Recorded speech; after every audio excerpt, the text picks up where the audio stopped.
completely different. We got Steve Jones in the number 2 aircraft, and we got Paul Bonham in the lead aircraft. This, ladies and gentlemen, is the Red Bull Matadors.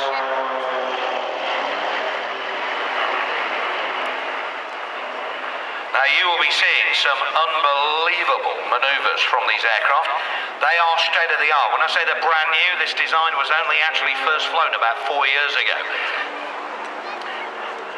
Comes in 2 versions, a single seat called the S300 and a 2-seat called the S302. 2-seaters intended as a trainer, an aerobatic trainer, but it has all the capabilities of this aeroplane. Now look at that.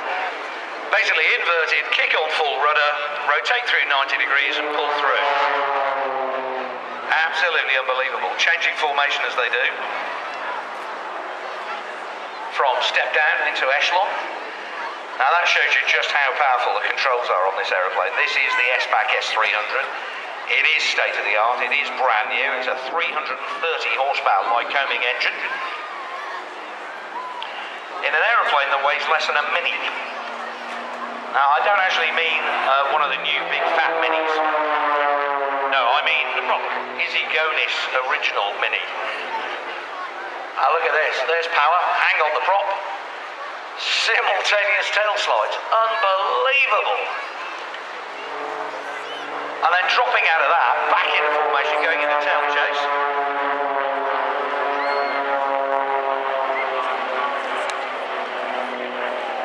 Paul Bonham and Steve Jones have been flying together for a very long time. They're both, of course, probably better known to you as pilots in the Red Bull air races. They've also flown a pair of Su-26s as the Matadors. They replaced those aircraft last year with these, the S-Pac S300. Joachim Steinbach actually designed this aircraft. He brought it to the World Aerobatic Championships at Silverstone 3 years ago where I was commentator. Very kindly took me flying in the 2-seat version. Unbelievable comfort. You're lying back at almost 40 degrees in what can only be described as a couch.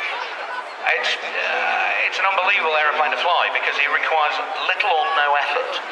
The stick comes right up, so it's almost under your chin. And on the end of it, there's a big, contoured wooden handle. It's beautiful, almost sculpture. Which means even when the going gets rough, your hand is never going to slip because your fingers are contoured into this thing. And because it's so high up, it's got a very powerful moment arm. It's a very long lever. So it requires almost no effort to move the stick from side to side to roll the aeroplane or forward and back to pitch the aircraft. It is the ultimate aerobatic aeroplane.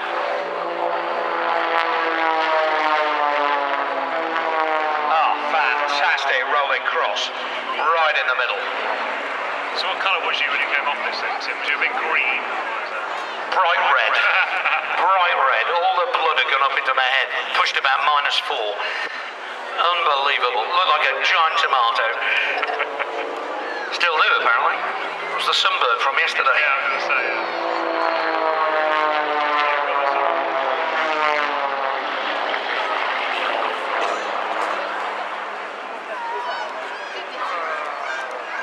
I must admit, I do admire Red Bull and their owner and chairman, Dietrich Mateschitz, because he's been very inventive in the way he's supported aviation, not only with the Red Bull Air Race series, but also in supporting this team. And down at Salzburg in Austria, they have the most fantastic collection of vintage aircraft like a P-38, the P-25 and the DC-6, all kept in immaculate glass-fronted hangars. You can actually go and tour the hangars.